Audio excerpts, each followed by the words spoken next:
At some point, many people notice the same pattern. They are always the one who sends the first message. Not occasionally, not most of the time, always. And for a while, this doesn't feel like a problem worth examining. It's simply how they move through their relationships, reaching out, checking in, keeping things warm. It feels like care. It feels like who they are. But the human mind is built to detect patterns. And eventually, even the most generous people begin to notice what they've been carrying. The realizations come slowly, in the way most uncomfortable truths do.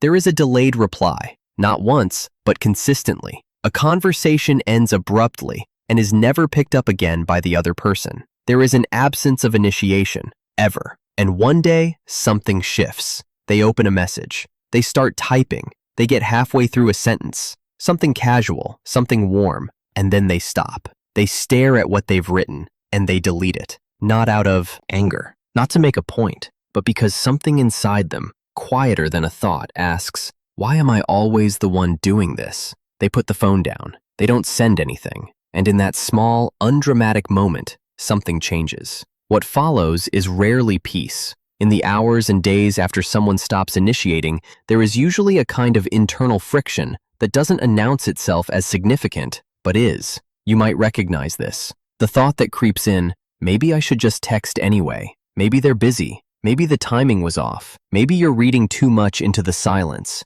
Maybe you're being oversensitive. And for a while, these thoughts are persuasive enough to create hesitation, a hand that reaches for the phone and then doesn't quite pick it up. You notice it when you scroll back through old messages. You count how many conversations started with your name. You start wondering, almost without meaning to, how long the silence would last if you never said anything again. This is not a strategy. It is a person in conflict with themselves, caught between the instinct to connect and the growing awareness that the connection, as it has existed, has been built almost entirely by their own effort. Psychologists who study social exchange theory describe human relationships as operating on a principle of reciprocity, not perfectly equal, not transactional, but balanced enough that both people feel the other is investing. When that balance tips consistently in one direction, the person carrying the weight begins to experience something researchers sometimes call effort asymmetry. The effort is real. The emotional labor of initiating, drafting a message, wondering whether you're intruding, waiting for a response, carries a real psychological cost. And when it is performed constantly, by only one person, it accumulates in ways that aren't always visible even to the person bearing it. What often happens next is a quiet, private test, not a conscious experiment, not a manipulation, but a stillness. The person simply stops, and they watch. You begin to notice how quiet your phone becomes when you stop reaching for it first. What they discover in that silence tends to fall into one of two categories, and each carries its own particular weight. Some people discover that the other person reaches out, not immediately perhaps, but eventually. A message arrives, unprompted, and with it comes a kind of relief that is difficult to fully articulate. The relief of being thought of without having engineered the moment yourself. But others discover something different. The silence continues. They find themselves checking their phone more than they expected,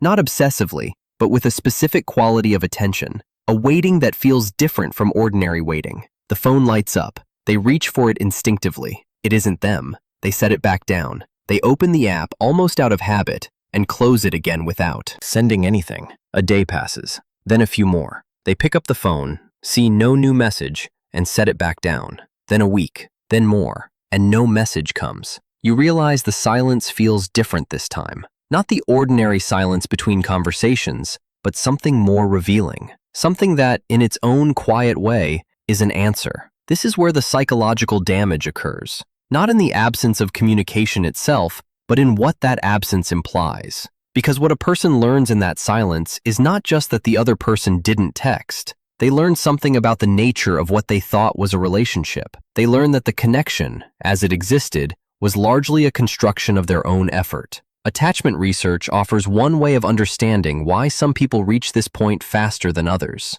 People who tend toward anxious attachment often overinvest in maintaining contact, not from neediness exactly, but from a deeply internalized association between silence and being forgotten. For them, stopping feels genuinely dangerous, even when they know rationally that they have always been the one reaching out first. For people with more avoidant tendencies, the dynamic works in reverse. Emotional closeness can trigger a kind of internal discomfort, a pull to create distance, not out of indifference, but as a way of controlling how close someone is allowed to get. Going quiet, not initiating, becomes a way of holding the relationship at a manageable length. And then there are people who don't fit either of these patterns neatly. People who stop texting first simply because they are exhausted. Emotional burnout in relationships is real. The sustained performance of maintaining a one-directional connection, showing up, reaching out, being the person who always remembers,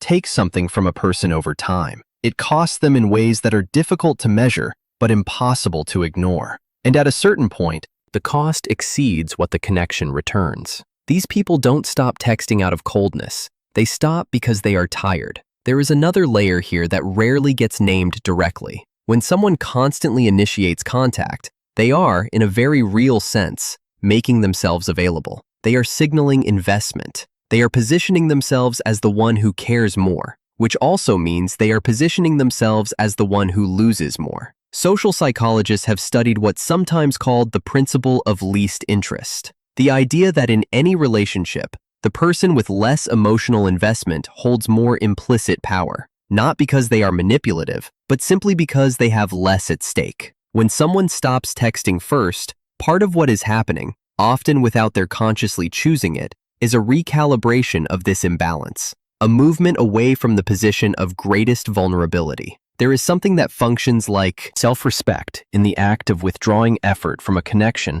that doesn't seem to require that effort to survive. But self-respect rarely arrives cleanly. Before the silence, there is usually a period of rumination. The person replays conversations. They scroll back through months of messages and begin to notice something. They can count the number of times the other person reached out first. They notice the messages that went unanswered for days, the conversations that required labor from only one direction. You may recognize this experience, that specific moment when you look at a thread and realize that without your initiation, it would have ended months ago. The conversation is still there, but you have been the one sustaining it. You have been keeping something alive that had, in some fundamental sense, already ended. What happens after someone stops texting first can be psychologically formative in ways that extend far beyond the individual relationship. Because the experiment, and it always functions as one, even when it doesn't begin as one, teaches the person something not just about one friend or partner or family member. It teaches them something about how they have been operating in relationships more broadly,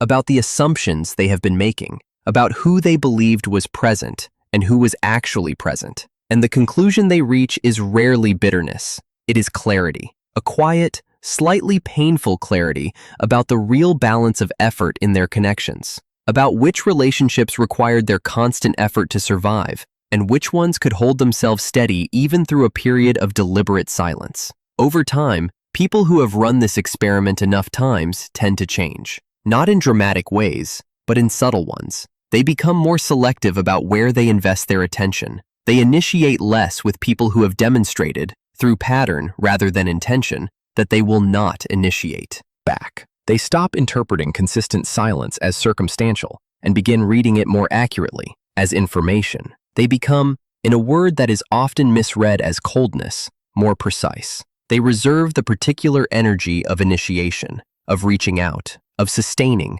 of keeping a connection warm for the people who demonstrate, through their behavior, that the effort moves in both directions. There is something worth sitting with here before we close. Stopping texting first is rarely about texting. The phone is just the medium. The behavior, the quiet withdrawal of initiation, is the first visible surface of an internal departure that may have begun weeks or months earlier. It is what emotional detachment looks like before it is ever spoken aloud. And when someone reaches that point, they create the conditions for the truest test a relationship can face. Not a test they designed, not a trap, but an unintentional reveal. Because some relationships survive the silence. The other person notices. They reach out. The thread continues, not because one person is carrying it, but because both people, it turns out, were holding it. But others simply disappear, not with a confrontation, not with an ending anyone chose. They dissolve quietly into the absence they were always, already, partly made of. And this is what silence does. When someone finally stops carrying the conversation alone, it doesn't destroy anything that was real. It only shows you which connections were real and which ones only existed because you were the one keeping them alive.